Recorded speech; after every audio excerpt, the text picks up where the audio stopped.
pretty tech-heavy group there. 4 Templars going down. So, with his defense, HoGiL might have put himself back in a pretty good position in this map. It looks like SangHo is a little bit suffering in terms of resources. I think his natural is mined out, so that probably means his main and natural are completely mined out by now. HoGiL, it looks like his main and natural are mined out too, but he has got his northeast base running, and he has reset up that 12 o'clock base. I keep confusing my 6 and 12s today. The northern base today. He's also putting down his I guess it would be his 5th expansion there up in the northwest.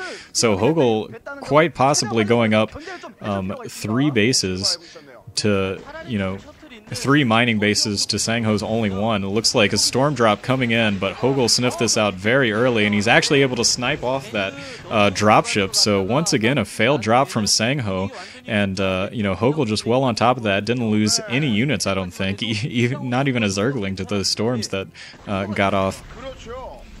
So HoGiL is pretty free right now to mass up units, and he is putting expansions all over the northern side of the map, and in just a matter of moments he'll probably be able to build enough of an army to take out this last expansion here from SangHo, and if he's able to do that, that's going to be game, because SangHo is just thriving right now on that 1 base. He is spending all of the gas that he had in the bank to make as many High Templar as he can, but it's just High Templar, Archons, and Reavers right now. Plague coming out from HoGiL, so I think Plague might have been researched maybe even before Consume.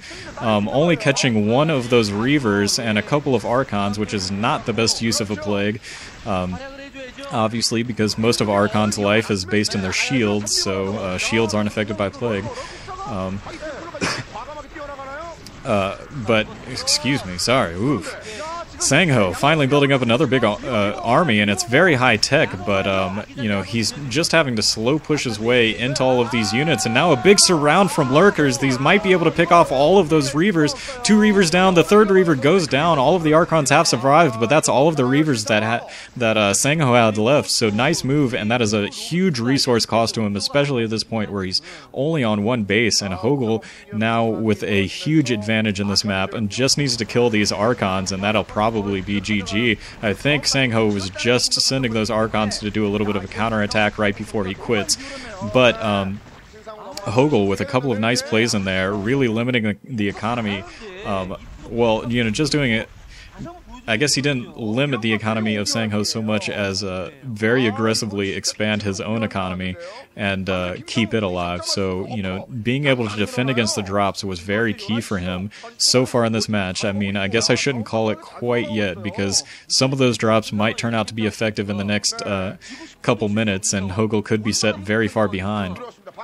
But HoGiL is mining off of 3 bases, while SangHo is just mining off of 1, and he is building up a huge army. It looks like he's got, probably 3 control groups of Hydralisks hanging out, probably at least a whole control group of Lurkers, and that is all the forces, I believe, out for SangHo right now. A couple of Archons, 1 or 2 High Templar, and a couple of Zealots, and, that is just not going to be enough unless, HoGiL just stands his units in the Psionic Storm, and then once those die, shift in new units to die in those Psionic Storms.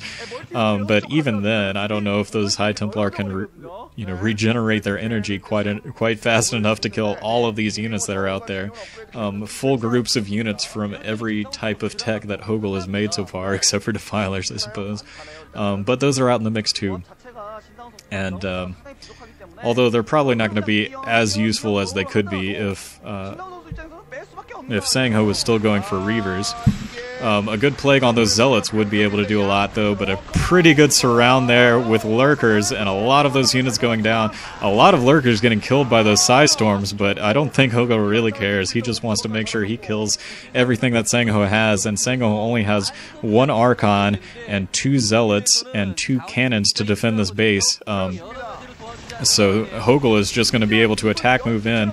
A nice storm there to delay those Hydralisks from walking in. I don't think that HoGiL realized that that was a reinforcement High Templar that was just trying to, you know, slow HoGiL down, but if he had, he would have been able to snipe it off pretty easily. Finally, these forces are pushing in. That Defiler is likely going to put a Darkstorm on those cannons, which he just does right there. Another Psystorm coming out, which is going to get a couple of kills. The Archon finally going down, and that natural expansion, I mean, that third expansion is going to go down for SangHo. He does not have the forces to defend against this. Unless all of a sudden he storms up the ridge with everything.